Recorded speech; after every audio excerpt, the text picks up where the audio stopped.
Hey everybody! So I came out to this cornfield today because I wanted to be in the center of everything. How can a cornfield be the center of everything, you ask? Well, let me explain. Let's start out by talking about globes. So here I've got a globe, and if you look at almost any globe, if you look closely, you'll see these lines that form a grid. The ones that go up and down are what's referred to as longitude, or the long way up and down the Earth, and the ones that go side to side are known as latitude. The side-to-side lines of latitude are often referred to as parallels because these lines go around the Earth and never touch each other at any point, so they're parallel to each other. Now, the most famous parallel that everyone hears about is the one right in the middle. That's known as the equator. So side to side are the parallels with the equator in the middle. Now, the way they label these parallels is in degrees. The equator is 0 degrees, or the starting spot, and that goes all the way up to 90 degrees north at the North Pole to 90 degrees south at the South Pole. Now, the up and down lines, or the longitudinal lines, are referred to as meridians.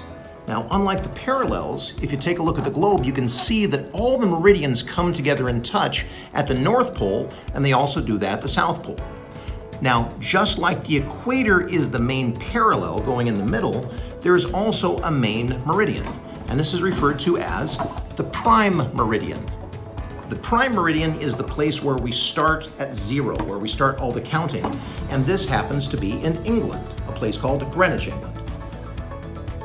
Now, similar to the parallels, the meridians are also measured by degrees, starting with 0 degrees at the prime meridian. The meridians, however, are measured anywhere between 0 degrees and 180 degrees, which is the meridian on the other side of the prime meridian. So, similar way of measuring, but different number scales because longitude and latitude are a little bit different. Now, if we look at the world laid out as a map like this instead of a globe, it looks an awful lot like a graph. The equator looks like the x-axis, which runs horizontally through the middle, while the prime meridian looks like the y-axis, which runs vertically through the middle. This then divides the world into 4 different quadrants, or hemispheres, as they call them when talking about the Earth. So if we look for the center point of each hemisphere, this is where they're located. To be exact, each center point sits at 45 degrees north or south and 90 degrees east or west. Now, if you wanted to visit any of these center points, you might have a little bit of a challenge on your hands. The 2 center points in the southern hemisphere sit right in the middle of an ocean, while the center point in the northeastern hemisphere lies in a mountain range in China. All of which brings me back to this cornfield, because it isn't any old cornfield that I'm standing in.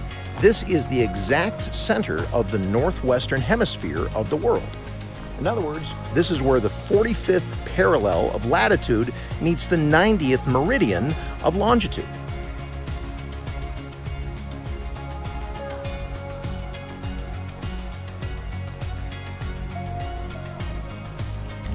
So this plaque right here marks the exact center between the equator and the North Pole. It also marks the exact center between the prime meridian and the 180-degree meridian on the other side of the world. In other words, as far as it relates to the northwestern hemisphere, this is the center of everything. And if you visit, you can even get this free commemorative coin to show that you were there. So if you ever get the feeling that living in a small town like Nakusa is sort of out of the way and you're not in the middle of things, don't worry about heading out to Chicago or New York to take care of that. Just maybe head an hour north to Poniatowski, and you too can be literally in the center of everything. All right, you have a great day. Take care.